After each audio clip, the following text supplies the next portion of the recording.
కర్ణాటకలో జరిగిన వాల్మీకి స్కామ్ కర్ణాటక కాంగ్రెస్కే కాదు తెలంగాణ కాంగ్రెస్ కూడా ముచ్చెమటలు పట్టిస్తోంది. కింద మీద పడి ఇక్కడ కాంగ్రెస్ వాళ్ళు రేవంత్ రెడ్డి గారు మీడియాని మేనేజ్ చేస్తూ విషయాలు బయటికి రాకుండా ఆపుతా ఉన్నారు.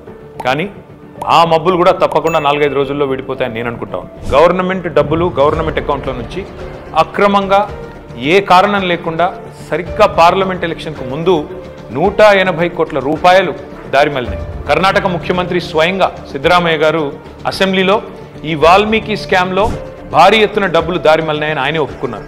అందులో హైదరాబాద్లోని 9 బ్యాంక్ అకౌంట్లకి 45 కోట్ల రూపాయలు ట్రాన్స్ఫర్ చేశారు. దీని మీద ఎంక్వైరీ మొదలు కాగానే ఏమైందో ఏమో తెలియదు కానీ వాల్మీకి కార్పొరేషన్ అకౌంట్ సూపరింటెండెంట్ ఆఖరికి ఆత్మహత్య చేసుకున్నాడు. ఇవాళ ఆయన కుటుంబం రోడ్డున పడే పరిస్థితి. బ్యాంక్ అధికారులతో సహా 11 మందిని ఈడీ అరెస్ట్ చేసింది.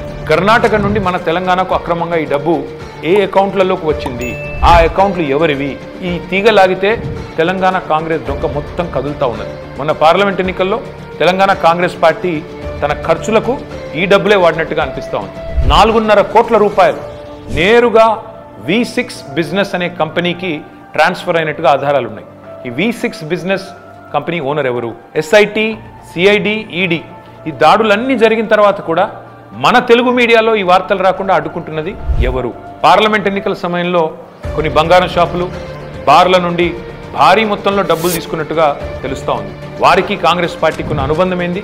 ఇవన్నీ కూడా బయటికి రావాలి. కర్ణాటక ముఖ్యమంత్రి సిద్ధరామయ్యను గనక పొరపాటున తొలగిస్తే పక్కన ఉన్న తెలంగాణ సర్కారు కూడా కూలుతుంది అని ఈ మధ్యనే కర్ణాటక మంత్రి సతీష్ జరికోలి అంటున్నారు. మరి కర్ణాటక కాంగ్రెస్తో తెలంగాణ కాంగ్రెస్కు అంతలాగా పెనవేసుకున్న ఈ అనుబంధం ఈ వాల్మీకి స్కామేనా?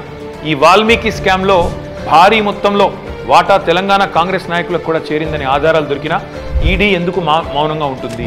అసలు తెలంగాణ కాంగ్రెస్ నాయకుల మీద దర్యాప్తు జరగకుండా రక్షిస్తున్నది ఎవరు?